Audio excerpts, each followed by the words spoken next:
সালমানের তো লাইসেন্স করা পিস্তল ছিল, সে যদি আত্মহত্যা করতো পিস্তল দিয়ে একটা শুট করতো, সে মরে যেত। আমরা এই বাংলার বাড়িতে সালমানের পর বিচার করবো। এমন লক্ষ সাকিব আসলো, সালমান ভাই আমার সব শেষ। অবশ্যই সামিরা, অবশ্যই সামিরাকে। আমি এখানে আসি আজকে 11 দিন হয়েছে, একটা আসামি অ্যারেস্ট হচ্ছে না। সামিরা, ডন, আজিজ মাহমুদ, ওরমান লুসি হক, আদার্স আরো যারা আছে টোটাল 11 জন আসামি, এদেরকে আইনের আওতায় আনা হোক, রিমান্ডে নেওয়া হোক, আপনারা সঠিক সবকিছু পেয়ে যাবেন। অবশ্যই সামিরা, অবশ্যই সামিরাকে। ভাই আমি একটাই কথা বলি, ভালোবাসা যারা নষ্ট নারী টাকার কাছে তারা তুচ্ছ, তারা ভালোবাসা কি জিনিস বুঝে না।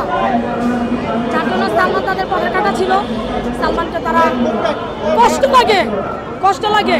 আপনি বলেন, সালমানের তো লাইসেন্স করা পিস্তল ছিল, সে যদি আত্মহত্যা করতো পিস্তল দিয়ে একটা শুট করতো, সে মরে যেত। তার কি দরকার ছিল সে ফ্যানে তোলে ঝুলে সে তার জীবন দিবে? এটা কি বিশ্বাস হয় ভাই? আপনি বলেন। খুব দ্রুত এই কালনাগিনীর সাথে তাদের যে কিছু বিষধর সাপ আছে একসাথে একত্রিত করে এবং তাদের রিমান্ডে নেন। ভাই আদালত অবশ্যই এটা দীর্ঘ 29 বছর পরে এটা অপহৃত থেকে এখন এটা কি হয়েছে, এটা সারা বাংলার মানুষ জানে না যে এখন তাকে খুন করা হয়েছে। শুনেন ভাই, কিছু করতে গেলে সব বের হবে।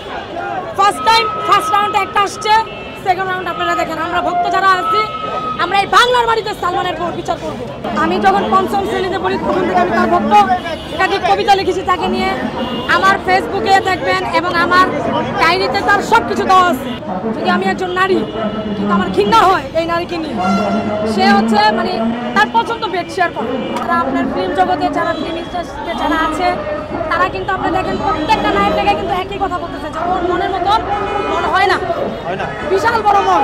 এমন লক্ষ সাকিব আসলো, কোনো এই ইন্ডাস্ট্রি আপনি দেখছেন, ইন্ডাস্ট্রি কিন্তু সিনেমা বন্ধ। আমি মেয়ে এই পর্যন্ত সিনেমা হলে ধার কাছেও যাইনি। সালমান ভাই আমার সব শেষ। ওই পিছনের ছবিগুলাই তার দেখি, পিছনের ছবিগুলাই দেখি।